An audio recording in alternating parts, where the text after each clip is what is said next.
Fala galera, beleza? Vou colocar hoje um sonzinho aqui. A Lorena Chaves lançou um disco novo, chama Guitarra e Voz. Eu achei muito legal, muito maneiro mesmo. A gente vai, tá. A gente vai continuar falando aqui da luta pela sobrevivência em relação à nossa oração. A nossa oração no Pai Nosso diz assim que a gente tem que pedir para o Pai o pão nosso de cada dia. Dá-nos hoje o pão nosso de cada dia. Por que Jesus nos orienta a pedir? Ele nos orienta a pedir porque pode faltar. Pode faltar. Porque no paraíso não faltava. No paraíso você arava e colhia e não tinha tempo ruim. Ia estar lá. A comida ia estar lá.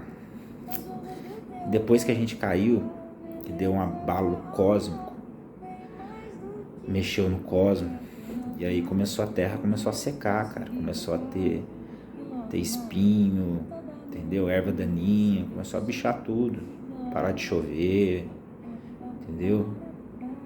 E a humanidade foi ficando má e foi tendo ladrão para roubar a sua colheita, entendeu? Agora a gente tem dúvida se vai ter fruto, se vai ter semente, se vai ter praga, se vai ter chuva, se vai ter ladrão.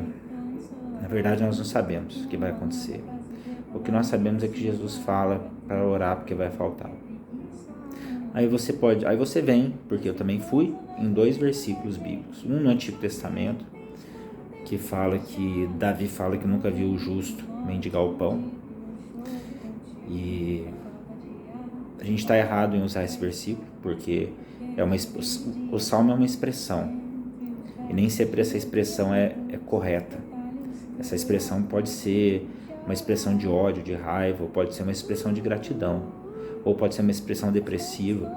Nesse caso, Davi estava expressando aquilo que o reino dele estampava, que era a falta de fome. E o reino dele não faltava nada mesmo. Então, ele não via fome. Por causa disso que ele disse isso.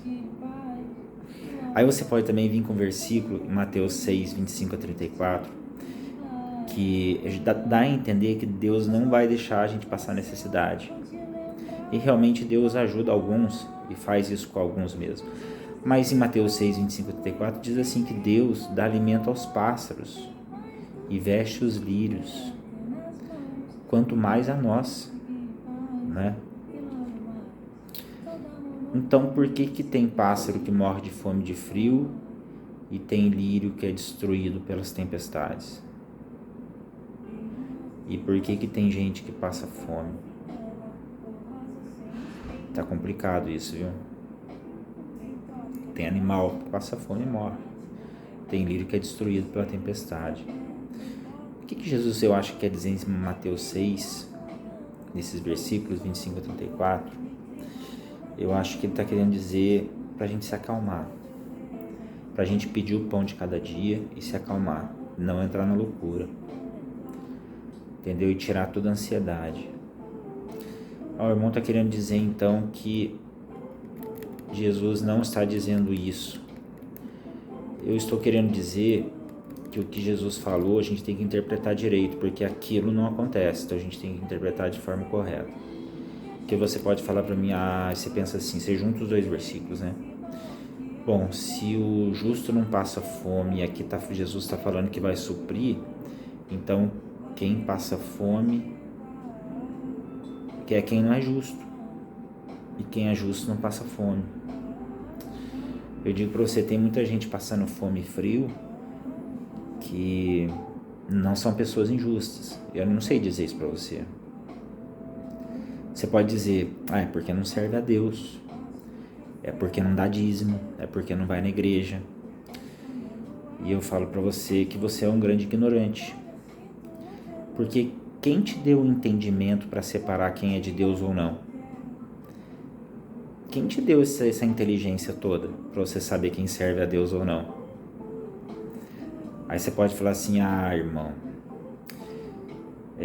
se passa fome não serve a Deus. Aí eu pergunto, você consegue mesmo fazer essa separação? Então eu vou fazer outra pergunta. Você tem certeza que você está do lado certo? Quem disse que você está do lado certo? Você fala assim, porque eu não passo fome, porque eu dou dízimo, porque eu vou na igreja.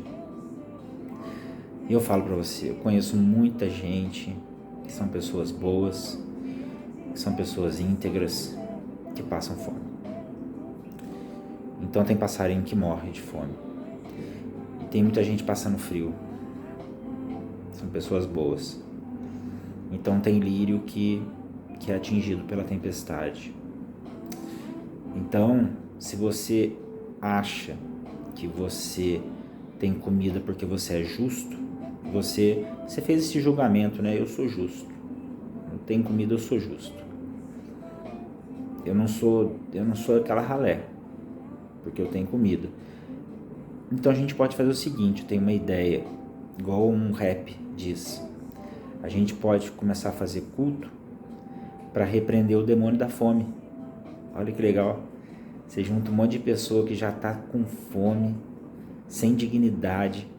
Aí você fala para eles assim, olha, vocês estão assim por causa de um demônio da fome. Então a gente vai fazer um culto aqui para libertar vocês.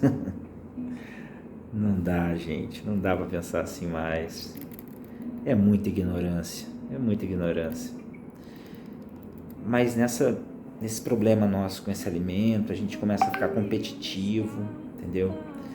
A gente começa a querer lutar com os outros, querer passar na frente, entendeu? A gente começa a ficar preocupado com o futuro. E realmente a gente tem que fazer o máximo possível para ganhar o pão de cada dia, o máximo possível, aprender o máximo possível, estudar o máximo possível. Mas calma. Essa corrida pelo pão não é para ver quem chega primeiro. A gente tem que igualar as coisas. Eu sempre falo, a gente tem que tentar equilibrar a balança. Isso faz parte do Evangelho. Essa corrida pelo pão não é o pão da pressão alta, não é o pão da mentira, não é o pão da corrupção. O pão que vem para nos alimentar é uma dádiva de Deus. É Ele que está dando.